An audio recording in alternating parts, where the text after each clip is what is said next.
Really pleased to make this photograph of a special one with Ivy Benson in the background. So that's what that's all about.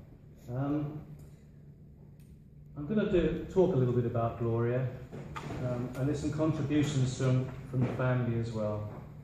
And then I'm going to attempt to sing the first verse of Lord My Shepherd on my own, but if I fall apart, I'll just have to, I'll just try. So Gloria was born on the 26th of March 1929 to Frank and Gladys Bussell. Gloria was the oldest of three girls. Frank was a sergeant major in the army, and he tried his best to be in control. Stand by your beds, he used to say. But yeah, of course, that never really worked. Actually, Frank and Gladys loved music, and I know this sank in with the sisters. Pearl, her sister, remembers. Our sister Gloria will always be in my memory. During the war, my mum was nervous. Dad was away in the army. Nightly air raids. Gloria would carry baby Christine down to the Anderson shelter. We would all go in. She would sing to us in the shelter. And Pearl says, Pearl always covered for Gloria when she was naughty. She was quite naughty, Gloria. She worked in Colson's department store in Exeter, and she was 16 when she left home and went to join the Ivy Benson band. And at that time she said we missed her very much. She visited Exeter often in the years following, but she left us with many precious memories. She had a lot of fun, she could dance, and boy, could she jitterbug. I remember discussing over the years with my wonderful mum her favourite singers: Judy Garland, Frank Sinatra, Ella Fitzgerald, Matt Monro, Sammy Davis Jr. Manilow was up there. His ear was fantastic. Sorry, her ear, not his. Her ear was fantastic, and her vocal style was sensitive to all her musical heroes. But she also had real originality and warmth that touched all that heard her sing. In 1976, she appeared on This Is Your Life with Ivy Benson, and in 1983, Russell Harty with Ivy Benson Band. And in the last year, she was on the Radio 2 and Radio 4 with Mel C in Original Girl Power and Sax Appeal. In 2015, she was interviewed with her great friend Sheila Tracy by Len Goodman in the big band Bonanza. Gloria was a highly driven person. She was very gregarious, extremely funny as a mum. She never stopped performing every day. She gave a lot, particularly to young and old. For example, the joy she brought to the elderly in recent years in her gigs illuminated their lives through her singing, shaking their hands, but also really listening to their stories and even their ailments. She was always stopping in the street to help others less fortunate. She would speak to everyone. She loved animals. She worked with disabled children at the Epsom Riding School. She was fantastic at supporting her young grandchildren, Felix, Casper and Boris, and giving them love and depth of encouragement. But I know that always stayed with them. She taught them and me to sing, often in the garden at home, and I once made a painting about that. My old Collingwood school friends will remember being served juice in a watering can. Mum was wearing a very glamorous dress at the time. They all looked at my mum and said, "Thank you, Mrs. Noga. Very nice, Mrs. Noga." Indeed, Riverside close friendships over the years have formed an amazing history. Lisa and Phil, Phil and Gary, Kathy and her entire family, Marilyn and Graham, Jean and Tony, Alan and Audrey, Rita and her family, I can go on. As a young woman, she and her friend Sylvia Pope entered an amateur competition, and she won it, of course, with an impression of Vera Lynn. Hearing that Ivy Benson was in town, Mum raced over to the Exeter halls to audition. She was soon broadcasting and travelling the globe, providing entertainment for the troops overseas at much personal sacrifice, as Major General Firth commented from the War Office in 1954. She spent time in Korea, Japan, Singapore, Malaya, Hong Kong. Gloria performed alongside Eric Morecambe and Ernie Wise, Max Bygraves, Cleo Lane. Dad, Martin, met Mum while he was still dancing to Mum's singing with another date on the floor of the 400 ballroom in Torquay. He caught her eye. He was tall, he was debonair, he was Polish, and they arranged to have a drink after the show, and soon they became a fixture. The relationship at first was long distance, Mum travelling with Benson, Dad's late nights at the Caprice. He finally plucked up courage to ask her to marry him at the cinema. The line on the screen said, "Will you grow old with me?" And Dad asked Mum the same question, and she accepted. In 1957 they married. They were a trendy couple. Nights out at the Caprice. They wined and dined with famous names, but also had a fantastic bunch of friends. Again, Phil and Gary were there, Geesa and Phil, Harry and Linda, and our old friends Ivy and George. They lived in Fulham, renting rooms to students who painted Daleks on the wall. They moved to Wallington, lucky for me, as they sent me to Collingwood Boys' School. The friendships formed there were enduring. The headmaster, John Richardson, and his wife Margaret were true friends and instrumental in our lives. Wendy and her family, Trevor and Belle and Reg, his lovely mum and dad. Mum sang at all the dances at the school, and Gloria remembered those days with incredible affection. Ron Johnson remembers in the 1970s Mum joining the Ken Tapper Agency, first performing at the Dorking Halls. Previous vocalists did their number and went to the side, not Gloria. She insisted on staying up front. Mum never refused a gig. She used to work in the local video shop on hearing a gentleman needing a photocopy of the Far East Prisoner of War Remembrance. And she piped up and said, "Oh, I hear you're organising a reunion at the Barbican Centre," and he was looking for someone to entertain with war songs. Gloria said, "I can do that." And Gloria, with guitar and keyboards, entertained 2,000 people with requested war songs. She ended the evening by singing with the Irish Guards Band, finishing the evening with Land of Hope and Glory, receiving a standing ovation. Another example of a determination and drive occurred on holiday in Greece with Pat Anron. Whilst watching paragliding, she said, "I can do that," and in minutes she was soaring 75 feet in the air. Mum also liked water skiing and tried it, and after a few ups and downs, she skied like a good one, returning to more applause from the other holiday makers. I remember well going to the Fairfield Halls with my dad to see Mum and the club set, Ron, Brian, Maury, Bruce and John, and the audience were all seated at large tables around the dance floor. And as soon as the band struck up and Mum's voice soared, they all went dancing. I particularly remember those dresses from the 70s and my mum with her hands in the air, transporting everyone into another place. And now to a contribution from my cousin Andrew.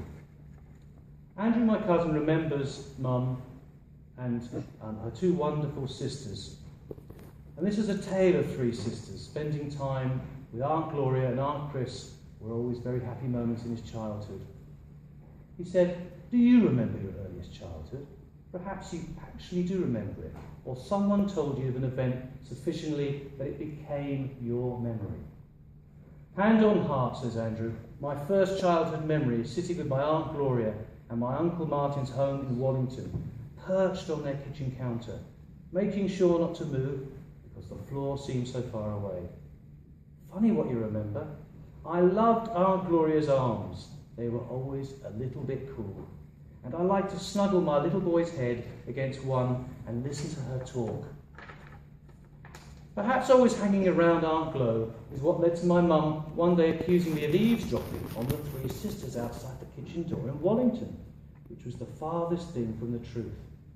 I can still see in my mind's eye my dear Uncle Martin smiling as he came down the stairs saying something in Polish, "Gloria, God," and knowing just how much he loved my aunt. My Aunt Gloria was fun. That's fun in capital letters. She could sit and belt out a tune at a moment's notice, stretching her vocal cords, and sometimes not in song, but perhaps to yell, "Andrew, time for din-dins." And as the family's home in Boston to me, as I played with local kids in the street, do you know how embarrassing it was for a 7-year-old boy to hear Andrew, "time for din-dins," at top-notch volume in front of his friends? Well, let's just say my ears and face went beetroot. Aunt Gloria always had get up and go. She was always in motion. She was full of life. She always stayed in touch. And as I grew older, British stamps still appeared once a year. She spent time with my mum's home and always got crunchy bars for me. This may seem like a small thing, but it's not. These are the little things that remember your life, that make one's life memorable. And I appreciated them. The phone would ring, and it might be Aunt Gloria talking about Felix, or Boris and Casper. And she might be nursing a port or a brandy concoction late in the evening, or she might be there the first person to wake you up with a call on your birthday. She cared and she loved. And Aunt Gloria was easy at making friends.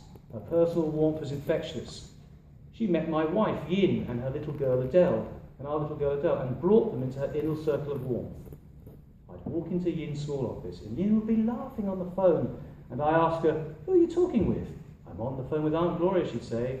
If she had a song, she would sing to her grandchildren, and she taught me to sing it to Adele. "Good night, Adele," it went.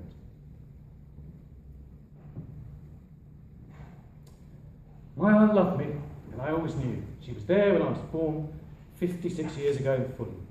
And as I write these words, the tears in my eyes, but the phone won't ring for an hour to hear her chat about this and that. And I got a gig with Ron on Saturday, or singing to Felix. I could hear her saying, "Martin's just in the other room watching telly," maybe a football match. There are tears naturally for losing a loved one. But at the same time, I know that Aunt Gloria had a rich, full life. She had a wonderful husband, my Uncle Martin, and son Laurence, who loved her. And she was blessed with a lovely daughter-in-law, Marika, 3 grandsons, Felix, Boris and Casper. And they were her world. And she loved her family and friends, and they loved her. One thing we should all remember is to do what Gloria was so good at. Pick up the phone and call someone you care for, someone you love, and catch up on life. Life can be full, rich, 86 years, or in some cases, sadly, much shorter. And this adventure, as well, is all we've got. So don't miss the opportunity to be like Gloria and tell someone, as she would tell me, that she went to end a phone call, "I love you, Andrew." And if Frank Sinatra was here right now, he'd be singing, "I did it my way," because that's the way Aunt Gloria did. She lived life to the fullest. Actually, if Frank was here right now singing, he'd stand aside and make it a duet, as Aunt Glo would have jumped right in with the song. Now, Steve got a little contribution, my elder cousin, and he says, "My Aunt Gloria was a great person who lived life on her terms. When my father became tragically ill when I was 9 months old, she put everything aside, flew out to the US for months to help her sister take care of her son, me," he said. "And over the years, she had many times reminded me of how she changed my diapers as a baby, but more importantly, how I rolled off the bassinet one time onto the floor while she was taking care of me, which may explain how I am today."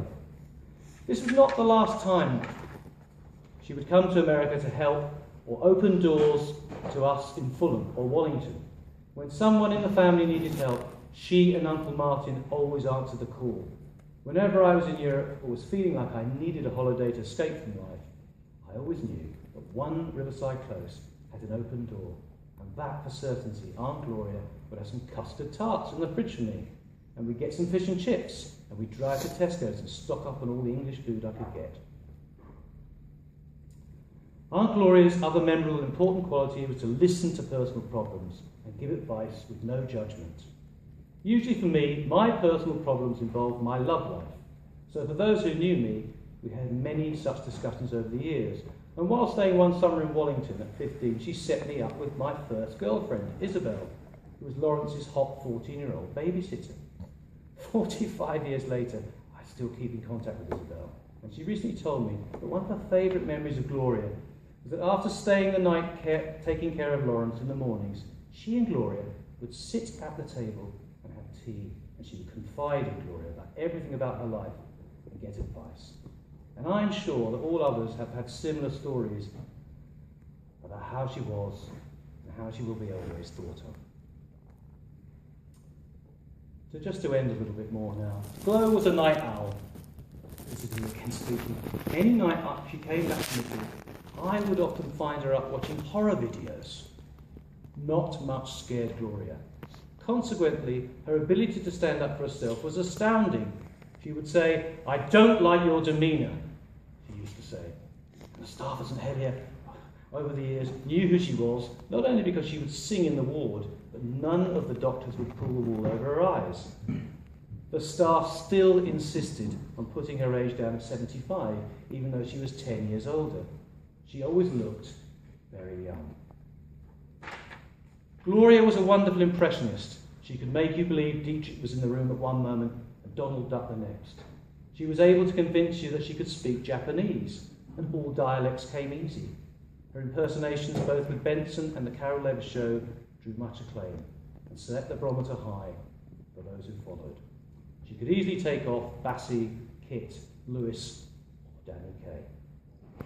Just a couple more thoughts from my other cousins. And this one's from Robert, just saying, "We're all together in our hearts now today to say goodbye and to fondly recall the life, energy and love of Auntie Glo gave us all. I have fond memories when I was young of our visits to England and trips to America, her affection and natural entertaining spirit, leaving indelible memory of those good times." Bruce: "She helped to take care of me and my brothers when we were younger. We appreciated all the help she gave my mother through trying times. She loved and was very loved by her sisters. She had a son she loved much, and she was very proud of your accomplishments. You, Marika, gave the grandchildren great love." I had a chance to see her a couple of times on stage, and she was damn good. She brought a lot of happiness to countless people over the years through her talent. She lit up performing, yet the artistic talent was passed down.